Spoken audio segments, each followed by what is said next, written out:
So happy to kick off the second day with our first panel.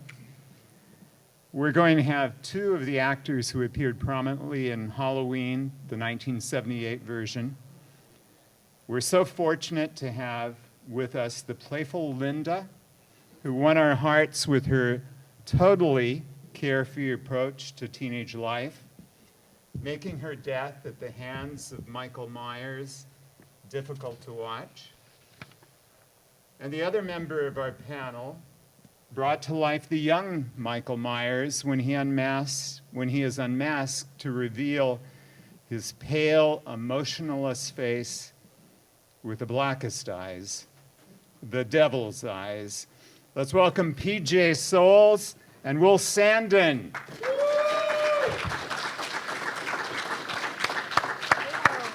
So nice to see you again, Linda. Thank you so much for being here. Will, so good to see you. Yeah, good to see you. Go Thanks. ahead.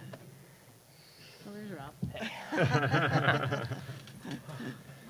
Well, The PJ, winner is here from yesterday. PJ, I have to ask you, how many times have you heard the word totally in your life? Oh, well, here about 20, so in my life, a lot.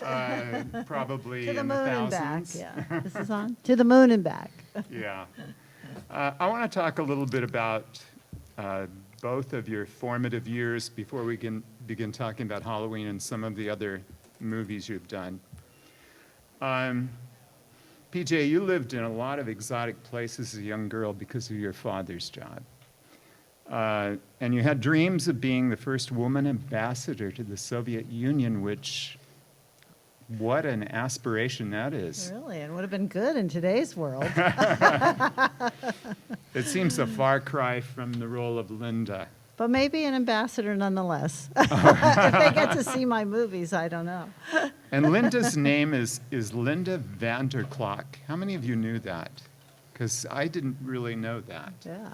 Is her full name ever mentioned in the movie? It is not, but it was in the script. Oh, okay. And when I first saw it, I was very touched because my dad is Dutch, or was Dutch. And I thought, oh, that's a Dutch name. So I like this character already. That's cool.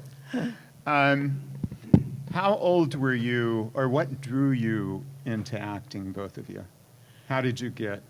Well, since I did live in different countries, I either went to international schools or American schools, and we had theater programs, even in Venezuela, in Maracaibo, which I'm so glad everybody knows Venezuela now, because when I was younger, nobody ever heard of Venezuela.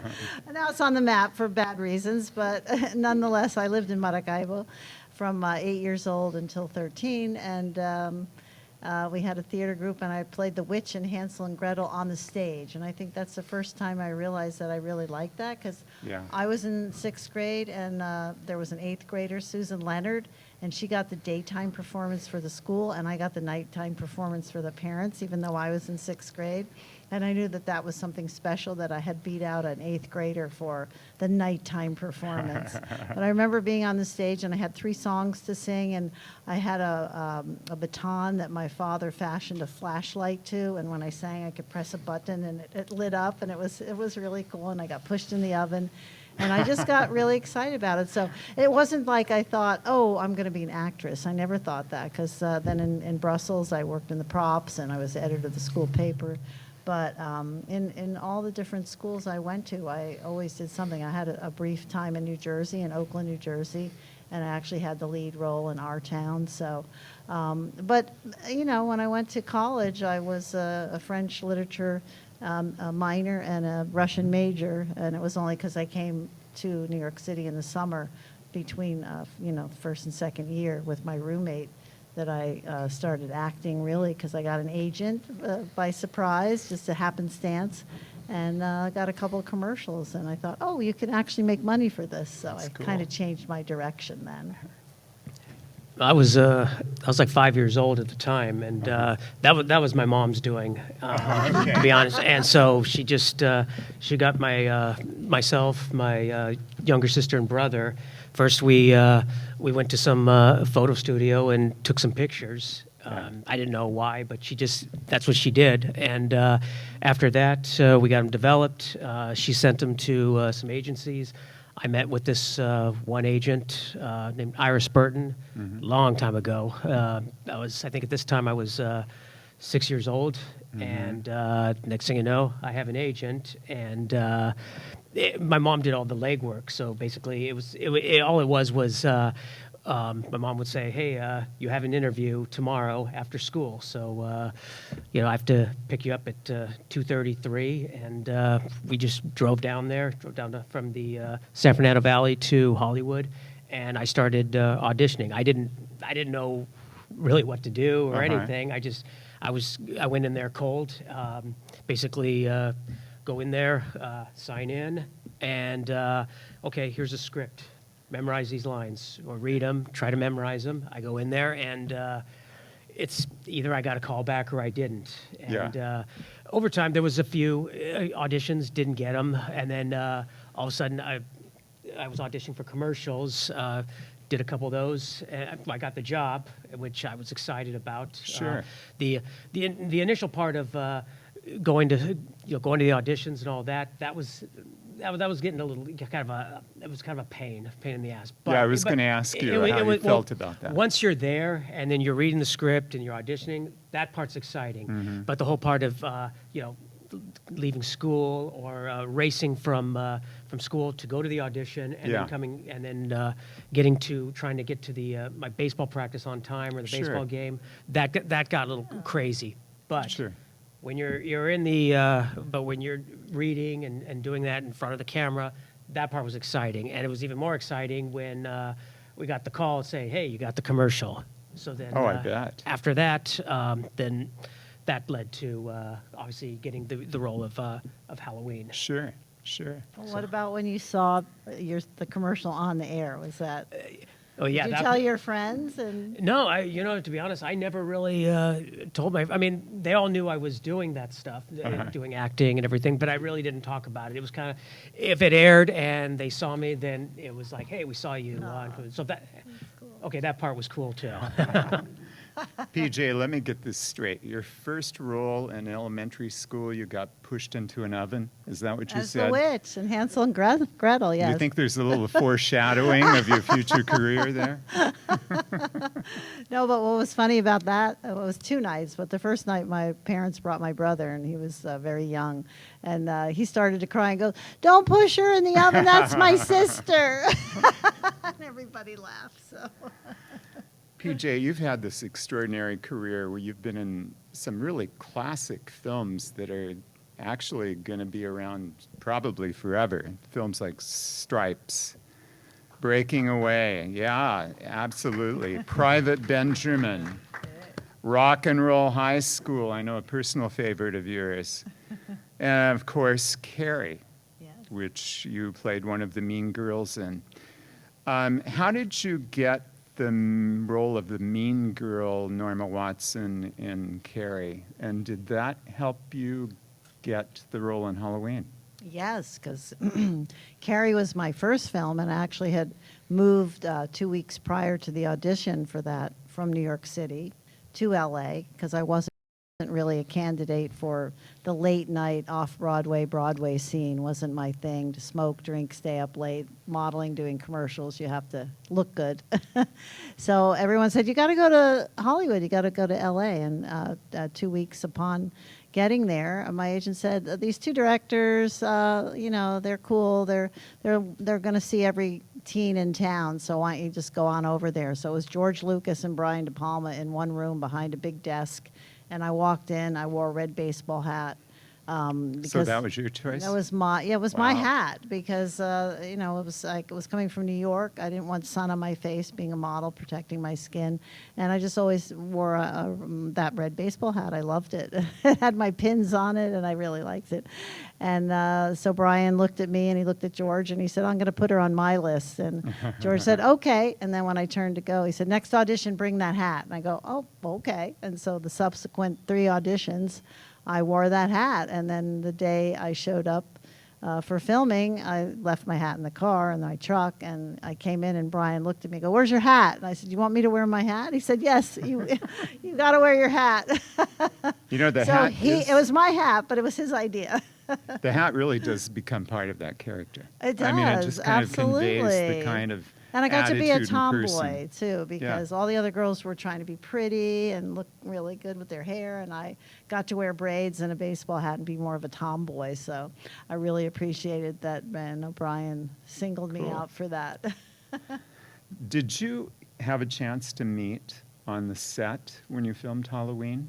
When is the No. first time that you two guys met, and what were the circumstances? We didn't meet until probably the was it the First Halloween. was it the I didn't go to the You 20, didn't? was it the Oh. 30th Must have anniversary been the or was 30th. it the other the one after that? I'm not sure. No, not the 35th? not the 35th, but maybe in Monster Mania or something. I'm not sure. But it was one of those. I know we met at the 30th, Yeah. but we talked No. more, I think, in Monster Mania. Well, now he lives I in my think neighborhood. that was 2010. Yeah, we're neighbors too. Oh, wow, how cool is that? I was talking yesterday with Brian Krause about how you can be in a film and you can be a co-star and you can have these scenes in a really memorable film and never meet the people that you're acting with. I never met Piper Laurie. I would have loved to. I Oh, mean, my later gosh. at conventions. Thank goodness for these conventions is where I've met everybody. Sandy Johnson. I mean, the people that you don't have scenes with Mhm. typically know, because your scene was done at night. And Yeah, mine was the last scene shot. Really? So, and I don't know if it was because I was a young kid, and so that was just, it was easier. Yeah. I mean, I know, they had the other two kids Mhm. doing it, but there were bigger roles with Jamie Lee Curtis, so they probably got those first, and then mine last. Right. But yeah, I didn't meet anyone until, with the exception of the only ones I knew were John Carpenter and Deborah Hill. Yeah. Those are the two that I interacted with, and I know Yeah. that Nick Castle and Tommy Lee Wallace was on the set, because they were behind the scenes, and I might have met them, Right. but I do not remember that because Yeah. I pretty much met the whole crew.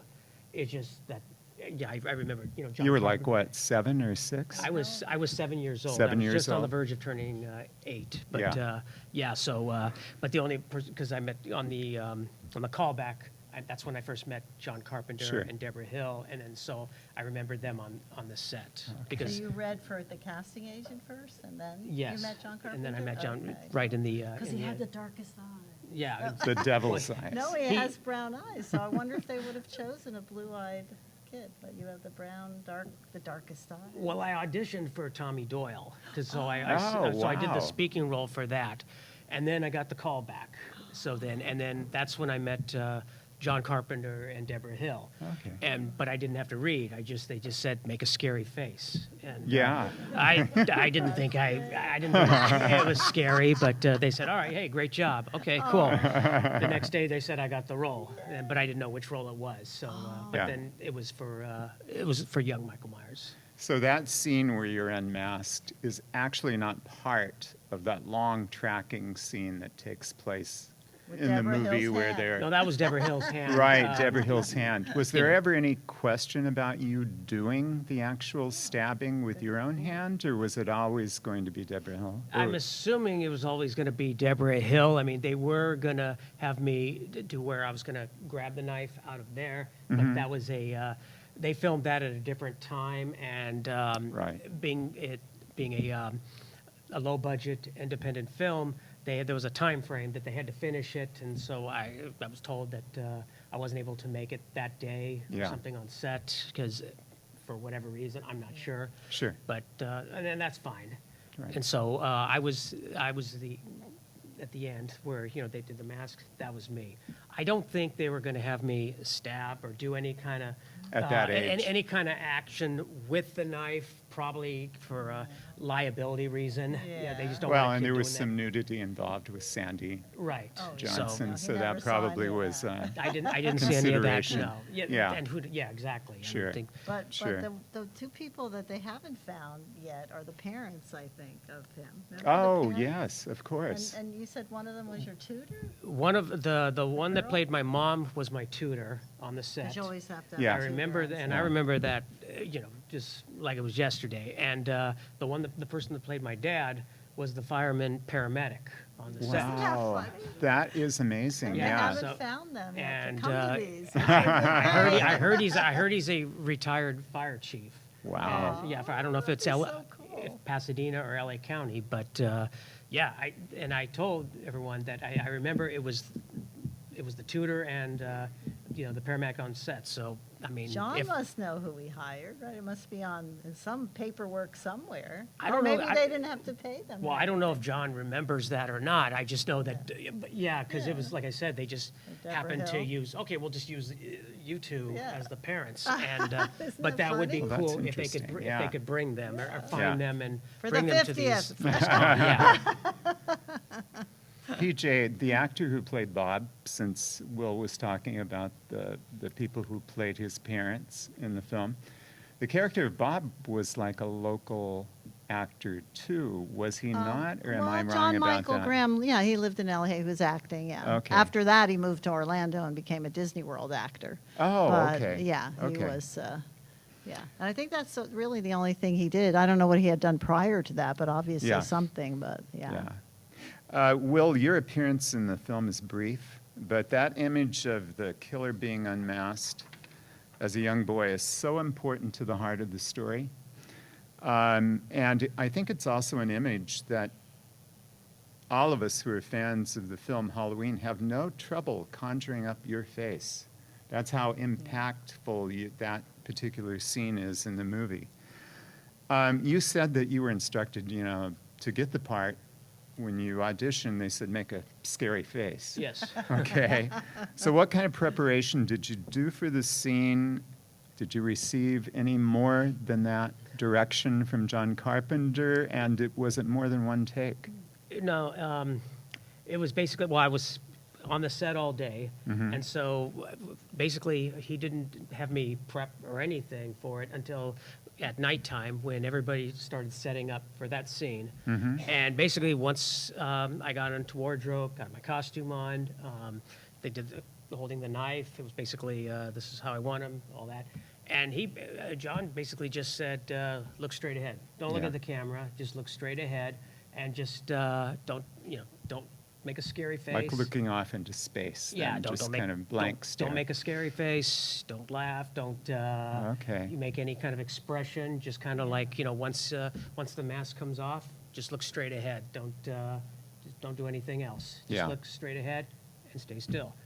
That's all. And it was the hardest part was just when the guy playing my father, when he was taking off that old school plastic mask with the rubber band sitting around.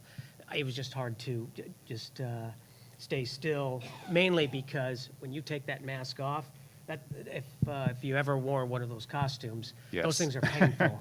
I remember those days when your hair gets tangled up in Yes, and anytime you take off that mask, a piece of hair will always get tangled, Right. and it'll pull out. Pull out the and hair. that's even if you are doing it yourself and being very careful. It's still going to happen. But he was just doing it like, I mean, he wasn't.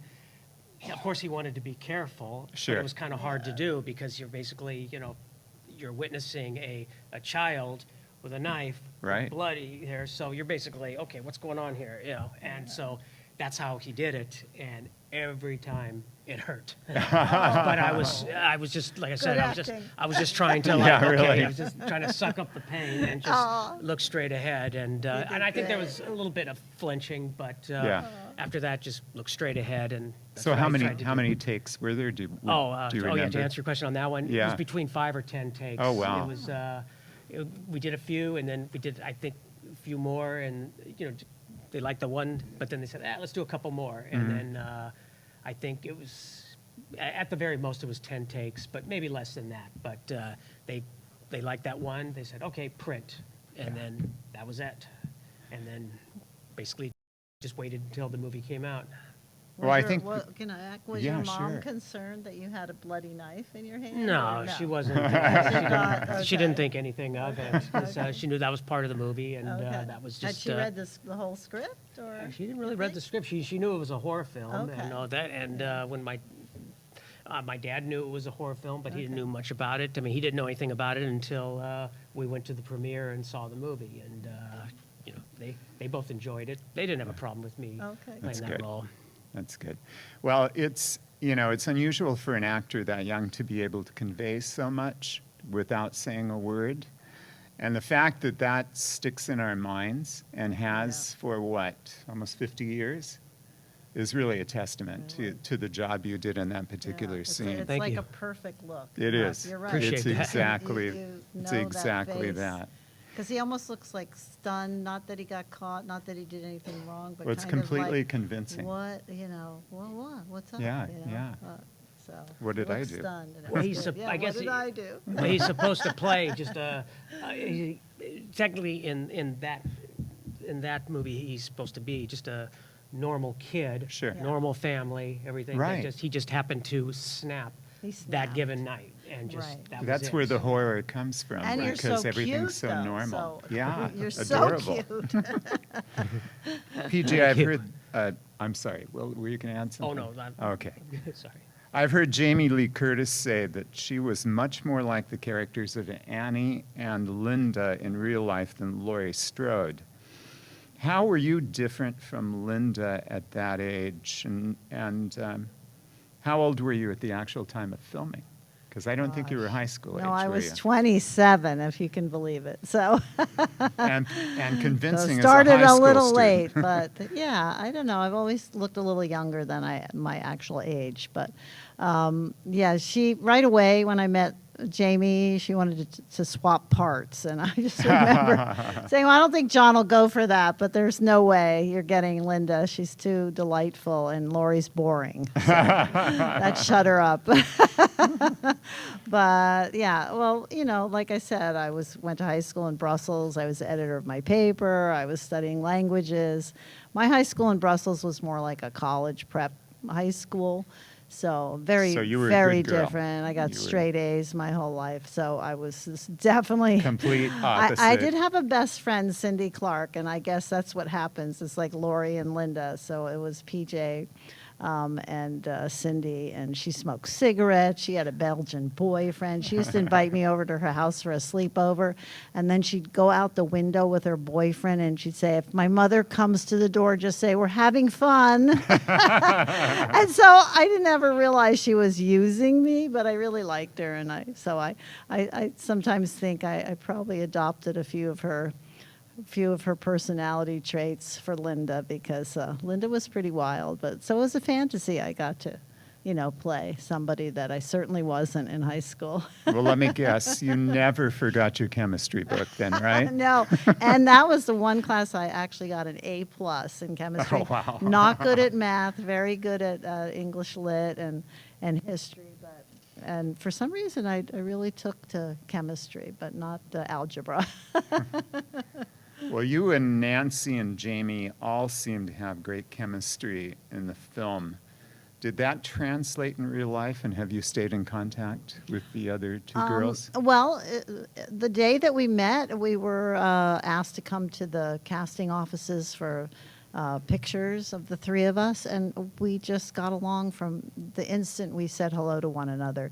We knew we were going to be playing best friends and in high school, and for some reason, it just happened. It was such an organic thing, and I love that about Halloween, that the three of us just bonded so quickly. Now, Jamie was 19, and Nancy was married to Tommy Lee Wallace, and I believe they already had a daughter. I'm not quite sure, but they were married, and then I was married too, so way different than Jamie. And of course, Jamie came from Hollywood royalty with her parents, and we never even talked about that, but for some reason we were able to giggle and do our lines, and it was always very quickly done, 1, 2, 3 takes. And I just thought that was great. We each adopted who our characters were so beautifully, I think, that we integrated very well, and we had fun. We were like mocking each other all the time, And have you guys stayed in touch then, through the years? conventions again. I haven't seen Jamie in a long time. I think the last time I actually really saw her and hugged her was she invited me to the premiere of H2O, and I ran across the hall. She was there, and she saw me, and she did her famous F-U-C-K when she sees people she loves, and we hugged. Oh, yeah, we did another thing at the Egyptian Theater, Nancy and I and her. So that was probably the last time I actually physically saw her, but I love, where her career has gone, and then she got an Academy Award, and I think it's really special. But Nancy, I saw a couple of weeks ago at a convention in Albuquerque, so that's neat. how we get to stay in touch. And, sometimes we'll have a little dinner together, or we'll just say hi to one another. It goes by so quickly these weekends, but at least we get to see each other. Yeah. So, and John Carpenter, too, he invited me to his when he got the Hollywood Star on Hollywood Oh, Boulevard. yeah. I remember seeing your picture. Yeah, he in the invited me, background, Nick, yeah. and Nancy. So the three of us sat there, and I think Greg Nicotero got to talk, and I said to Nick, "How come you're not up there speaking?" But they do those ceremonies, and people don't know, but they have to really take up maybe 20 minutes. So they had to do it rather quickly, so not everybody could probably speak. But I was very touched that he invited me because, John just loves his girls. And, of course, we made his movie special, and Yeah, we're so absolutely. grateful to him for casting us. Will, what was your impression of John Carpenter and Deborah Hill working with them? They were very nice. They were very easy on me. Yeah. And they made it so, I wasn't nervous or anything. I mean, How did they do that? Did they talk to you beforehand? Did they just put you in a situation where you felt comfortable? Or? Basically that. They just put me in the situation where I was comfortable, and I basically was. I wasn't nervous to do the scene or anything. Yeah. I mean, of course, I wanted to get the scene right. Sure. But they were very easy. They, when they kept doing a couple more takes, I didn't sense any irritation or anything like that. They're like, okay, cool, let's try it again. Let's get the right shot. Right. I mean, because there were a couple times where when taking off the mask and everything, it did hurt to the point where I couldn't hold it in. But Yeah. and we just said, all right, cool, let's do it again. And Yeah. like I said, they were very professional and easy to work with, and they made it very pleasant. That's great. And then they were a really delightful couple. I mean, I thought They were together. they at were that time, together right? at that time. I was very surprised at the cast and crew screening when he walked in with Adrienne Barbeau. I was like, what? Ooh. What happened to Deborah Hill? Because talk about a set that's calm, and Dean Cundy was the DP and totally professional, but you never got some idea that they were in a rush or they had a budget to keep to, or they're looking at their watch. They were really amazingly peaceful and calm. It was probably the calmest set I'd ever been on, and also totally open to collaboration, whatever you wanted to add or try or do. But so, to be with a kid on the set, I can imagine, because they treated Yeah. us. But that was just the way they were. They were very gentle people, and Deborah was always whispering in John's ear. So I always think, well, she really directed half of this movie, because every time we did something, she'd be whispering. And they talked in very hushed tones, and they were very sweet and gentle with each other, and I love that about them. So I thought, oh, wow, this is a star couple. And they were then. Did you have input into the character of Linda? Like you brought the hat to Carrie, right? And that Right. became part of the character. Well, I you don't have know if any it was input? my idea to smoke. I think I took that from my friend Cindy Clark, because I hate cigarettes and I don't smoke. But it was a fake cigarette. It Yeah. wasn't real. And if you watch me smoke, it's pretty pathetic. Cindy, I don't know, she's passed away now, but she would probably go, oh, that's pathetic, PJ.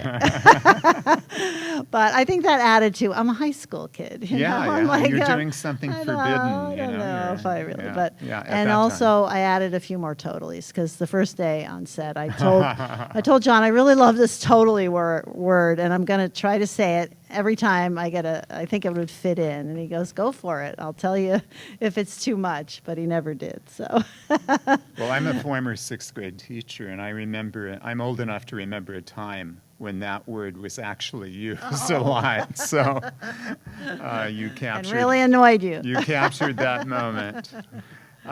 John Carpenter and Dean Cudney do such an amazing job of turning, I think it was summer in L.A., right? Wasn't it summer or spring? I don't even remember. I think it was maybe August. Will, yeah. do you remember? Yeah, I think it was March. Oh, March. Oh, March, I was told it was okay. March, and to be honest, I Yeah, thought I it was. I mean, I thought it was the fall. I thought it was sometime that we filmed it in the wintertime, and I thought for Because sure. of the look of the Be- movie, right? Because Yeah. it was the next day. I thought for sure I had a soccer game, and so Yeah. and we always play at that That's a time good memory. we played soccer in the fall. So Yeah. that's what I thought. But it turned out it was actually In March. I'll be darned. Which made sense. It wasn't cold. If I remember now, it wasn't cold out or anything. Right, it's spring, That's true. so And we had yeah. those bags of leaves. That's what I was going to ask. Yes, The 3 next question giant was. trash bags of very coveted leaves. Deborah Right. Hill didn't want to lose one single one because she And I said heard- they were expensive. So after every setup, we all had to help gather the leaves. And I have read that Robert Englund was actually on set and helping just pass out those leaves. Freddy Robert Krueger. Englund? I don't remember him. You mean Donald Pleasance or Ronald? No, I meant. You meant? Yeah. You meant The- Robert Englund? Yeah. Why was he yeah. there? He was well, from what I read. I don't know, but he I was wouldn't have helping known out, him. He was helping out a friend on Oh. do the job, and I don't think he was a prominent member of the crew, but he was just there helping. Because we really scatter had the like a leaves. crew of 6 or something. There was Wow. very few people. Did you ever It have wasn't to? a huge crew. Did you guys ever have to scatter leaves? No scattering, but picking Okay. up. Okay. Oh, actually picking up. Yes, we had to pick Wow. them up afterwards. Yeah. Wow. I don't think they had a rake. That wasn't in the budget. Yeah. Okay. It seems to me that a death scene like Linda's in the film where she's strangled from behind by Michael would have to be really carefully planned and choreographed. What prep went into that scene, PJ? That was one of the times when Tommy Lee Wallace was going to do it. He went on an errand, and John said, Nick, could you come in here and do this? So Nick always tells that story, too. So not a lot of prep, but like him with the mask, that cord was tickling my neck. So there are 2 outtakes that must be pretty funny, and I'm laughing each time, and obviously cut. And by the 3rd time, I asked Nick, I said, just do it a little harder because you're tickling my neck, and I have to have a little bit to work with here so that I just couldn't stop laughing because it's really ticklish. And so finally he did it just a little bit because he said, I don't want to hurt you. I go, you're not going to hurt me, but I just need a little bit more. Yeah. And so he did that, and so that was funny. But he was very nervous to do it. He didn't really know, that even isn't an acting thing. So, to anybody, I guess it's hands, I guess, could do it with the sheet over them. But, Yeah. not much preparation. But on your part, was it difficult to Well, go yeah, I through didn't that had no scene experience and- being strangled, if that's what you mean. So, yes, definitely. And all I remember is that that was going to be that's a wrap on PJ. So I just wanted to extend my screen time because by that time I was aware of getting, people getting left on the cutting room floor, and you got to make sure everything you put in effort gets seen on the screen. So as I'm going, and I'm thinking, don't stop. And I go, stop for a second. So I extended it as I slid out of frame, and even when you don't see me anymore, I'm going, and then finally John's like, cut! So that was kind of funny. What was the shooting schedule like for both of you? Will, how many days were you actually there on set? I was only there one day. The one day? I was the final scene, Mhm. and it was on a Friday. So basically, I showed up there in the morning. I had to complete my 3.5 hours of school, Yeah. and because that's a union rule, Wow. and it had to be signed off. Even just for the one day, Even you for had the to one do day, that. you had to do 3.5 hours. So basically, I had to have all my school books with me. My teacher at my school had to fill out what exactly I had to complete that day, that curriculum, and then I showed it to the tutor who played my mom, and she looked over it. Okay, just we're going to have to finish all this, and I need to see that you completed that work also. So it was pretty strict, and that was the part I didn't like about Yeah, I being on bet. set is Yeah. the school part, But I finished it. I mean, once the 3.5 hours were up, and I finished the curriculum because you had to do both. That was then I got to just hang out on the set the rest Cool. of the day, and it was basically, like I said, nobody was in a rush, nobody was in a hurry or stressed out about, oh my God, we got to finish this scene.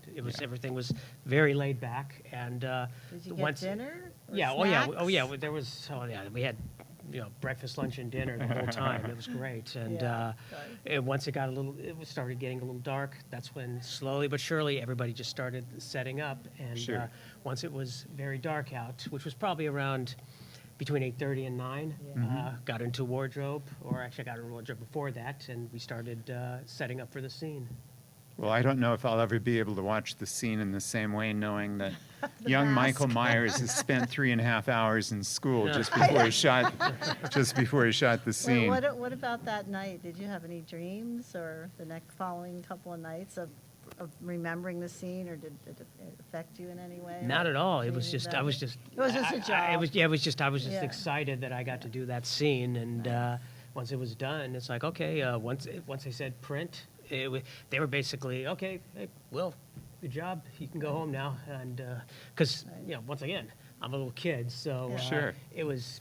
You wanted to just be, finish that scene with the kid so Right. he could go home. Did you get to keep the clown? I didn't get to. costume? No, The mask or no? that costume is somewhere in Somewhere. the Yeah. warehouse, in a box, in the Yeah. studios, collecting dust. God, it's probably I worth have- a lot of money. Yeah, oh, it's yeah, definitely, somewhere. but- I wonder Yeah. if John knows where that is. That would be. Probably not, because I would suspect that he, everything was put back in a Yeah, box, true. taken back to the studio, and it's Yeah. somewhere. Who knows? My Yeah, clothes were yeah. my clothes, so. Oh, that's right. You all We had all to had, supply well, your maybe, own clothes. I think Jamie she had wardrobe for Oh, her, okay. because she probably wore a little sexier outfits, but. Did either one of you get to witness any of the process that went behind the creation of the iconic Michael Myers mask? Were you privy to any of that preparation for the mask or anything? A good one to ask would be Nancy. She was Loomis and now Keyes, who played Annie, because she was married to Tommy Lee Wallace. That's And I true. remember this last convention in Albuquerque, we had a panel together, and she answered that. I can't remember, so I don't want to misquote her, but she remembers him going down and, cutting out the eyes. And I think she said there were 3 choices. He picked out 3 different masks, and the Captain Kirk mask was the one that John said, I like that one, so we'll go with that. But it was done really quickly. It was like, it was not before we started shooting. It was when we started shooting, suddenly he had to go down to a toy shop or some kind of store and find something. I Wow. don't know why they didn't think of it beforehand, but that's actually another reason why Nick got to be, in my scene, coming through the door with the sheet, because that, I think, was, well, he must have had it before then, but there were several times when Tommy was going to be Michael that they had to engage Nick, because he was there just to hang with his buddy and see how directing works, It's just amazing that the simplicity of the mask Yeah. has been probably part of where the horror and the scariness comes from, because of the vagueness of the features and that Yeah. blank white look. And that terrible hair. I've Yeah, seen some terrible hair. masks. Some of the times the hair is nice, but for the most part, it's really natty hair. I have one more. Let me. You can tell he's a teacher, Yeah, I so know. prepared with his lesson for today. I love it. You've been Oh, great. thank you. I'm going to open it up really quickly to questions. We only have time for probably a couple of questions, but I want to give you a chance to ask something. Yes, about the 4th row back. Freddy versus Jason is a really popular movie. With you guys being so close to Halloween, they made a movie of Michael Myers facing off against another icon. Who do you think would be the best for him? I would say Jason, because Friday the 13th came out right after Halloween. I think Halloween came out in 78. Jason came out in 80, and it was kind of Halloween 2 came out in Halloween 2 and Friday 13th 2 both came out in 81. So I would say the rivalry would be between those two. I agree. I don't know. Well, that's easy. Okay, one more. Has to be our last question. I was wondering, since you, like, did you scare kids, like, when you went back to school? Like, were they scared of you? Good question. Oh, yeah, that is a good question. No, to be honest, I never even, I mean, they all knew that I was doing acting and all that, but I never even mentioned that, I don't recall ever mentioning that I was in the movie Halloween, but somehow everybody that I went to school with knew. Anyone that I played soccer or baseball knew that, so it was weird because the fact that it's named Halloween, it came out every October. So, 79, 80, 81, when it came out, and let's just say it aired on Halloween, October 31st, November 1st, that next morning when I had a soccer game, all the players on my team would come up and said, "Hey, we saw this movie," and including the parents. So But on TV, yes, on TV, on They TV, recognized cable, your face. they knew I was in it, and they recognized my face, and it just kind of went from there. They weren't scared of me or anything like that. They just thought, oh, that was cool that I was in that movie, because at that time, everybody loved the movie, from the kids, the parents, the grandparents, everybody in that era loved it, and it just grew. And then in high school, now we're talking about a few years later, now we're going 85, 86, 87, it still aired every October. So, and once again,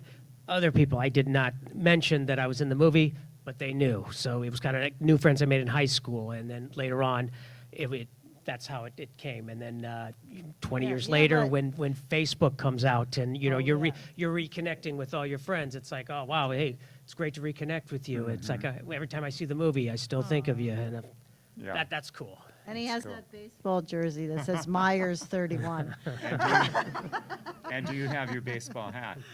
No, I wash it, but a couple of fans made me replicas, Oh, so nice. I have that. Well, sadly, the time has come for the end of our panel. Please join me in thanking PJ Souls and Will Sandin.